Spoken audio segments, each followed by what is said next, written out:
Hello दोस्तों, स्वागत है आपके अपने चैनल में जीके क्लास टाइम में। दोस्तों, आज हम करेंगे पुणे के पब्लिकेशन की बुक से चैप्टर 4 चुंबक चैप्टर करेंगे। दोस्तों, अभी तक हमारे 3 चैप्टर हो चुके हैं। मात्रक हो गया है, प्रकाश हो गया है और गति हो गया। आज हम करेंगे चुंबक चैप्टर। दोस्तों, अगर दोस्तों आपको पुणे के पब्लिकेशन की बुक का फुल सॉल्यूशन चाहिए तो आप हमारे टेलीग्राम चैनल पर जुड़ जाए कृपया करके। वहाँ पर मैंने इस बुक का पूरा पीडीएफ स्कैन करके डाल दिया है। और आप अपने बड़े दोस्तों को भी बताइए कि आप इस बुक का, अपने मित्रों को भी बताइए जो तैयारी कर रहे हैं, कि आप यहाँ से पुणेकर पब्लिकेशन की बुक का फुल सॉल्यूशन प्राप्त कर सकते हैं। चलो तो शुरू करते हैं। पहला क्वेश्चन क्या कह रहा है?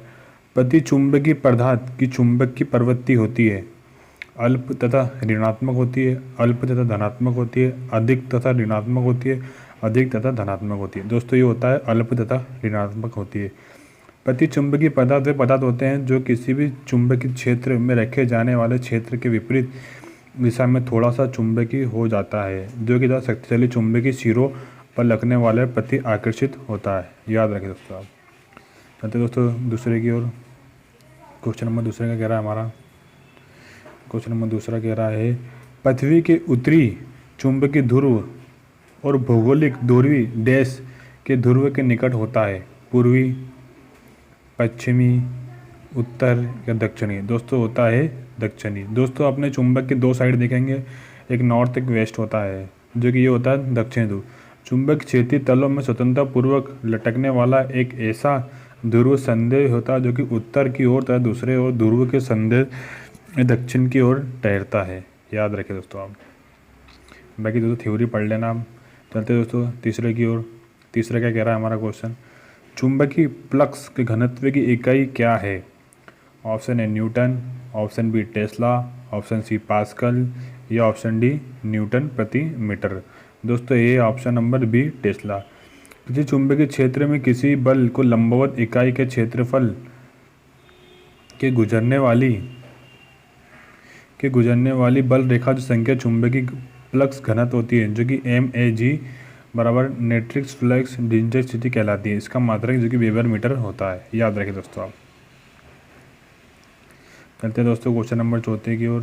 क्वेश्चन नंबर 4 का कह रहा है हमारा, एक विद्युत चुंबकीय की प्रबलता कैसी बढ़ाई जाती है? कुंडली के घेराव की संख्या बढ़ाकर, कुंडली के प्रभावित धाराओं को बढ़ाकर, कुंडली के लिए गए गर्म लोहे के कोर का उपयोग करके, या उपरोक्त सभी। दोस्तों, ये बढ़ाई जा सकती है उपरोक्त सभी से। याद रखें दोस्तों आप। विद्युत चुंबकीय धारा के प्रभाव जिसे लोहे के चुंबक उत्पन्न होती है वैसे विद्युत चुंबक कहते हैं। विद्युत चुंबक की प्रबलता के कुंडली के घेराव की संख्या बढ़ाकर कुंडली की प्रभावित धारा से बढ़ाकर करके किया जाता है। याद रखें दोस्तों आप। जाते दोस्तों क्वेश्चन नंबर 5 की ओर। क्वेश्चन नंबर 5 क्या कह रहा है हमारा, इधर आ जाओ आप। एक धारावाहिक कुंडली के कारण उत्पन्न चुंबकीय क्षेत्र की तीव्रता सार्वजनिक कब होती है? किसी बिंदु पर, किसी कुंडली के केंद्र पर, कुंडली के अक्ष पर, कुंडली के अक्ष पर किसी बिंदु पर। दोस्तों, ये होता है कुंडली के केंद्र पर। याद रखें दोस्तों आप। चलते दोस्तों क्वेश्चन नंबर 6 की ओर। क्वेश्चन नंबर 6 क्या कह रहा है? 5A धारा से ले जाने वाला एक तार चुंबकीय प्रेरण जो कि 2T के लंबवत रखा जाता है, तो तार के प्रत्येक सेंटीमीटर में लगने वाला बल है 1A, 100N, 0.1A या 10N। दोस्तों, ये होता है 0.1A। याद रखिए दोस्तों आप। दोस्तों क्वेश्चन नंबर 7 की ओर। एक छड़ को चुंबक के 2 टुकड़ों में तोड़ी जाती है तब हम प्रत्येक टुकड़ों में से एक ध्रुव में मिलेंगे, प्रत्येक टुकड़े में से 2 आसान ध्रुवों में रखेंगे, प्रत्येक टुकड़े में 2 आसान ध्रुवों में रखेंगे, या इनमें से कोई नहीं। दोस्तों, ये होता है ऑप्शन नंबर सी, प्रत्येक टुकड़ों को 2 समान ध्रुवों में रखेंगे। जो पदार्थ लोहे के टुकड़ों को और अपनी ओर आकर्षित करता है वो स्वतंत्रतापूर्वक लटकाने जाने वाला संदेश उत्तर से दक्षिण की ओर ठहरता है, उसे चुंबक कहते हैं। प्रत्येक चुंबक के 2 ध्रुव होते हैं, उत्तरी ध्रुव तथा दक्षिणी ध्रुव होते हैं। यदि छड़ चुंबक में सार्वधातुक छोटे छोटे भागों में विभाजित किया जाता है तो प्रत्येक भाग का स्वयं पूर्ण चुंबक होता है। याद रखें दोस्तों। चलते हैं दोस्तों क्वेश्चन नंबर 8वीं की ओर। क्वेश्चन नंबर 8वीं का कह रहा है हमारा, बहुत ही बड़ा क्वेश्चन है। तार की एक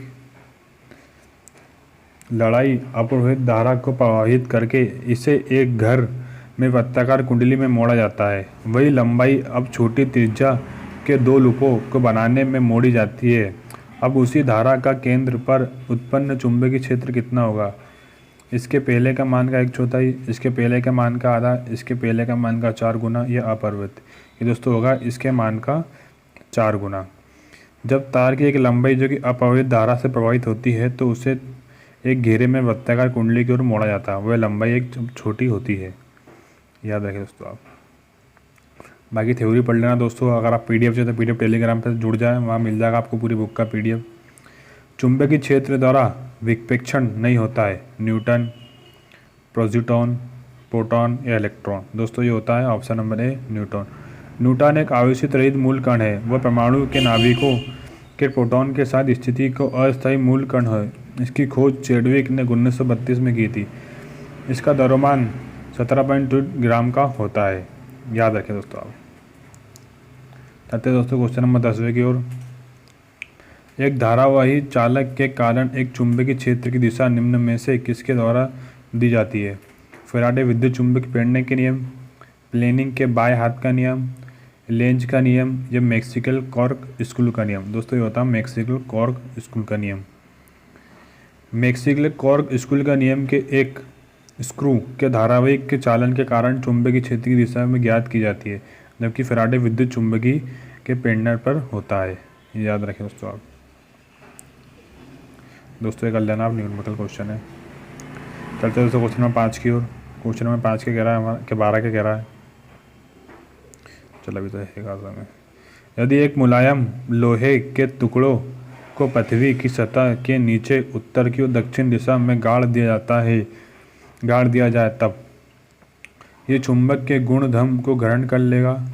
इसके गुणधर्म नहीं बदलेंगे। यह एक कुचालक की तरह व्यवहार करेगा। निश्चितम रूप से कोई कुछ नहीं कहा जा सकता। दोस्तों ये होता है ऑप्शन नंबर ए। यह चुंबक के गुणधर्म को ग्रहण कर लेगा। जो पदार्थ चुंबकीय वस्तु को अपनी ओर आकर्षित करता है उसे चुंबक कहते हैं। चुंबक इस गुण के चुंबक कहते हैं, याद रखें दोस्तों। चलते दोस्तों क्वेश्चन नंबर 13 की ओर। क्वेश्चन नंबर 13 क्या कह रहा है?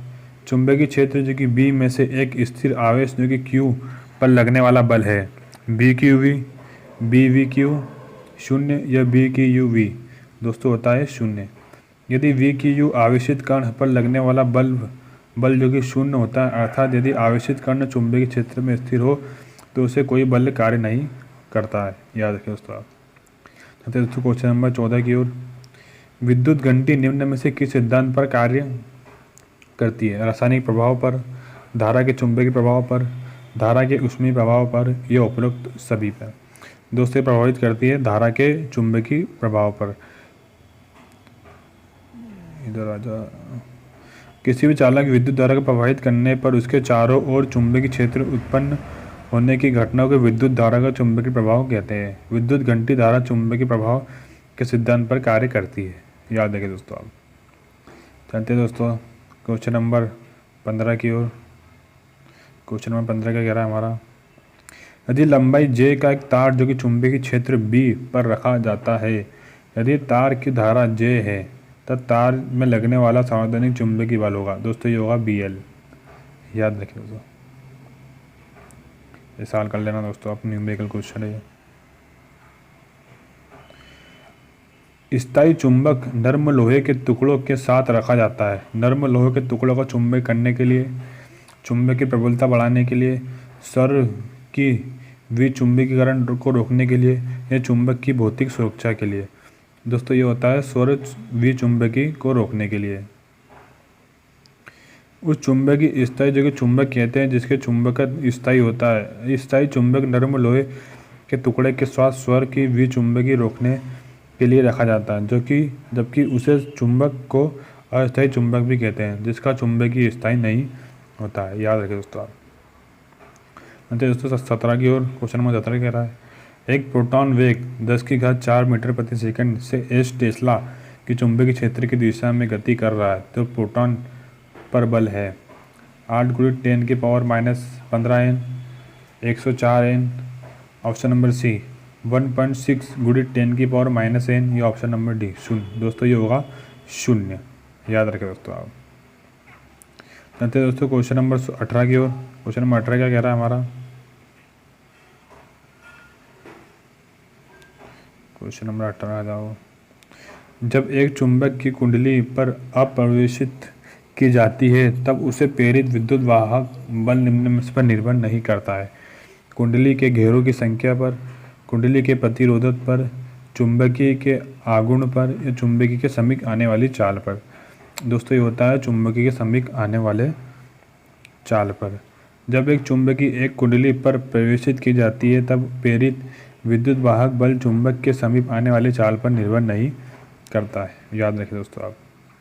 चलते दोस्तों क्वेश्चन नंबर 19 की ओर। क्वेश्चन नंबर 19 का कह रहा है एक धारावाही लूप एक समान की चुंबकीय क्षेत्र में स्थित पर इस पर कार्यगत बल जो कि आघूर्ण किस पर निर्भर नहीं करता है।